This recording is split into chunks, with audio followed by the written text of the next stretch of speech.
नमस्कार विद्यार्थी मित्रों, आज हम कक्षा 8 में इकाई 5 दोहे इसके अंतर्गत हम कबीरदास जी, रहीम जी और तुलसीदास जी के दोहे पढ़ेंगे और समझेंगे। मित्रों, कबीरदास जी, रहीम जी और तुलसीदास जी इन सभी ने जीवन उपयोगी कई बातें हमें सिखाई हैं। इनके दोहों के द्वारा हमें दान, प्रियता, संतोष, समानता, अच्छी संगति का महत्व, विनम्रता, परिश्रम, प्रेम, इन सभी जीवन मूल्यों से कुछ न कुछ सीखने की प्रेरणा मिलती है।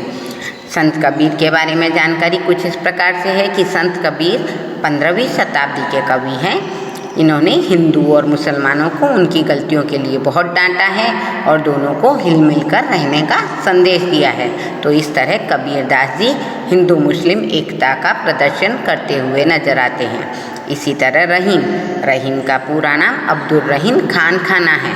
अब्दुल रहीम उनका नाम है और खान खाना यह उन्हें एक उपाधि दी गई है।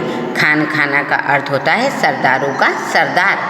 तो रहीम का पूरा नाम अब्दुल रहीम खान खाना है और यहाँ खान खाना उन्हें उपाधि दी गई है। ये बड़े उदार और अनुभवी थे। इन्होंने हिंदी में अनेक बोधप्रद दोहे लिखे हैं। बोधप्रद से तात्पर्य है कि ऐसे दोहे जो हमें कुछ न कुछ जीवन मूल्य की सीख देते हैं। संत तुलसीदास 16वीं शताब्दी के राम भक्त कवि हैं। इन्होंने रामचरितमानस नाम का एक प्रसिद्ध ग्रंथ भी लिखा है। तो सबसे पहले हम कबीर के दोहे पढ़ते हैं। कबीरदास जी कहते हैं, साईं इतना दीजिए जामे कुटुंब समाए, मैं भी भूखा ना रहूं साधु ना भूखा जाए। कबीरदास जी कहते हैं कि साईं यानी हे ईश्वर, हे प्रभु, हमें इतना ही अनाज दीजिए या इतनी ही धन संपत्ति दीजिए कि जिसमें हमारे कुटुंब यानी परिवार के सभी सदस्यों का पालन पोषण हो सके। यानी हे प्रभु, हमें इतना ही दीजिए जिसमें हमारे कुटुंब का भरण पोषण हो सके। मैं भी भूखा ना रहूं साधु ना भूखा जाए, यानी मैं भी अपने घर पर भूखा ना रहूं और मेरे घर पर जितने भी आने वाले मेहमान हैं वह भी भूखे न जाए। इसी प्रकार दूसरे दोहे में कबीरदास जी कहते हैं, बिना विचारे जो करे सो पाछो पछताए, काम बिगाड़े आपनो जग में होत हंसाए। बिना सोचे विचारे जो भी कोई काम करता है उसे बाद में पछताना पड़ता है। वह खुद तो अपना काम बिगाड़ता ही है, इसके अलावा सारे संसार में उसकी हंसी मजाक बनती है। तो इसलिए व्यक्ति को जो भी काम करना चाहिए वह सोच समझकर उसके बाद ही करना चाहिए। बिना विचारे कोई भी काम करने से हमें उसका बुरा परिणाम भुगतना पड़ता है। तीसरा है, कबीरा खड़ा बाजार में मांगे सबकी खैर, ना काहूँ से दोस्ती ना काहूँ से बैर। यहाँ पर कबीरदास जी कहते हैं कि कबीरदास जी स्वयं को ईश्वर के बाजार में खड़ा रखते हैं। वह ईश्वर से मांगते हैं कि सबकी खैरियत यानी सबका कुशल मंगल हो।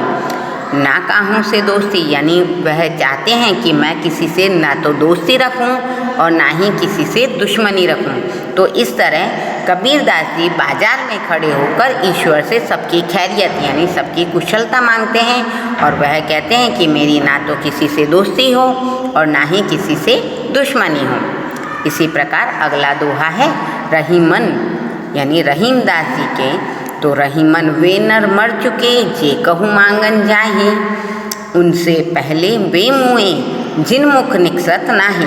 रहीमदास जी इस दोहे के द्वारा यह समझाना चाहते हैं कि जब किसी से कुछ कमी होती है तो मांगने जाते हैं तो वह मांगने को बहुत बुरा कहते हैं। वे कहते हैं वे लोग मरे हुए के समान हैं जो किसी से कुछ मांगने जाते हैं।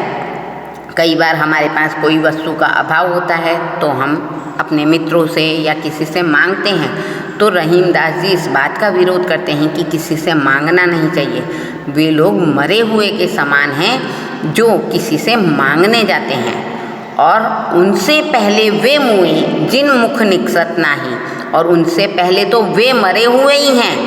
पहला वाला तो मरे हुए के समान है, लेकिन यहाँ तो मरे हुए हैं जिन मुख निकसत नाही, यानी जो देने से पहले ही मना कर देते हैं कि मेरे पास नहीं है। तो रहीमदास जी मांगने को बहुत बुरा मानते हैं। वे कहते हैं कि वे लोग मरे हुए के समान हैं जो किसी से कुछ मांगने जाते हैं और वे लोग मर चुके हैं जो किसी को देने से पहले ही मना कर देते हैं। इसी प्रकार अगले दोहे में रहीमदास जी कहते हैं, जो रहीम उत्तम प्रकृति का करी सकत कुसंग, चंदन विष व्याप्त नहीं लिपटे रहत भुजंग। रहीमदास जी कहते हैं कि उत्तम प्रकृति का जो व्यक्ति होता है उसके साथ बुराइयां कभी भी कुछ नहीं बिगाड़ सकती। यानी अगर वह बुरे व्यक्तियों के साथ भी घिरा रहा तो वह अपने स्वभाव को कभी नहीं बदलेगा।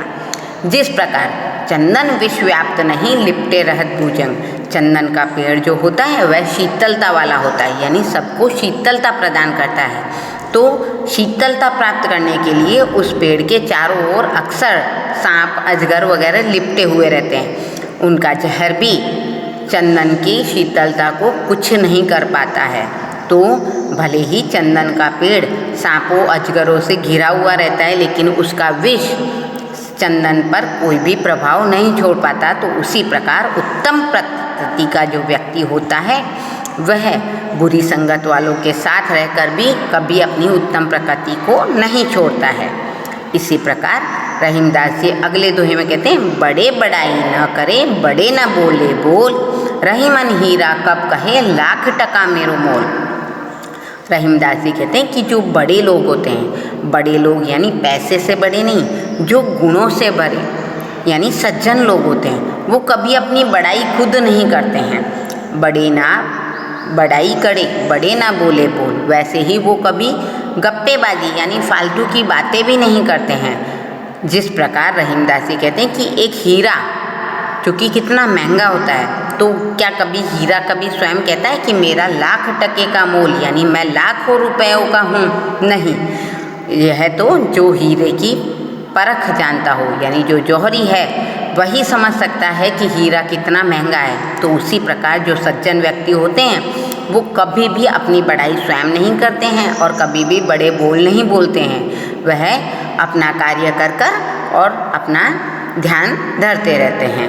तो इस प्रकार रहीमदास जी के दोहे से हमें मांगने की मनाही, उत्तम प्रकृति का स्वभाव और स्वयं का बड़प्पन दिखाना, यह सब गुण सीखने को मिलते हैं। अगला है तुलसीदास जी। तुलसीदास जी कहते हैं, आवत ही हर्षे नहीं नैनन नहीं सने, तुलसी वहाँ न जाइए कंचन बरसे में। तुलसीदास जी ऐसे घर में मना कर रहे हैं जाने की कि जहाँ पर हम जाते हैं तो वहाँ हर्षे नहीं, हिय यानी हृदय में, हर्ष यानी खुशी नहीं होती। उस तुलसीदास जी हमें कहते हैं कि उस घर में हमें कभी नहीं जाना चाहिए जहाँ पर हमें देखते ही किसी को हृदय से खुशी ना हो। नैनन नहीं स्नेह, यहाँ तक कि उनके आँखों में हमारे लिए कोई स्नेह भी ना हो। तुलसी वहाँ न जाइए कंचन बरसे मेघ। तुलसीदास जी कहते हैं ऐसे घर में हमें कभी नहीं जाना चाहिए, भले ही उस घर में सोने की बारिश क्यों ना होती हो। यानी जिस घर में हमें आदर सत्कार या मान सम्मान नहीं मिलता है उस घर में हमें कभी नहीं जाना चाहिए, भले ही उस घर में पैसों की बरसात ही क्यों ना होती हो। इसी तरह अगले दोहे में तुलसीदास जी कहते हैं, विद्या धन उद्यम बिना कहाँ जो पावे कौन, बिना डुलाए न मिले जो पंखा को पौन। तुलसीदास जी इसमें परिश्रम के बारे में कहते हैं। वो कहते हैं कि परिश्रम करने से ही हमें सब कुछ मिलता है। अगर हम परिश्रम के साथ विद्या का अध्ययन करेंगे तो ही हमें धन मिलेगा। जिस प्रकार के जब हम पंखा हिलाते हैं तो पंखा हिलाने पर ही हमें हवा की प्राप्ति होती है, उसे नहीं हिलाएंगे तो हमें कुछ भी नहीं मिलेगा। तो इसी प्रकार हमें अपने शरीर को कष्ट देकर यानी परिश्रम कर विद्या को अर्जित करना है तो ही हमें धन की प्राप्ति होगी, वरना हमें जिस प्रकार पंखे को हिलाए डुलाए बिना हम हवा प्राप्त नहीं कर सकते, उसी तरह स्वयं को कष्ट दिए बिना हम कोई भी कार्य सिद्ध नहीं कर सकते। तो मित्रों, आज हमने इन दोहों के द्वारा बहुत से सहनशीलता के गुण सीखे। अब यहाँ इसके शब्दार्थ समझते हैं। कुटुंब यानी कुटुंब या परिवार, खैर यानी कुशल, नाद यानी आवाज़, कुसंग यानी बुरी संगत, भुजंग यानी सांप, नैनन यानी आँखों में, हर्षे यानी खुशी, कंचन यानी सोना, मेह यानी मेघ, उद्यम यानी परिश्रम, पौन या पवन तो हवा। खान खाना, सरदारों का सरदार, एक उपाधि। तो मित्रों, आज हमने दोहे में कबीर, रहीम और तुलसीदास इन तीनों के दोहे पढ़े।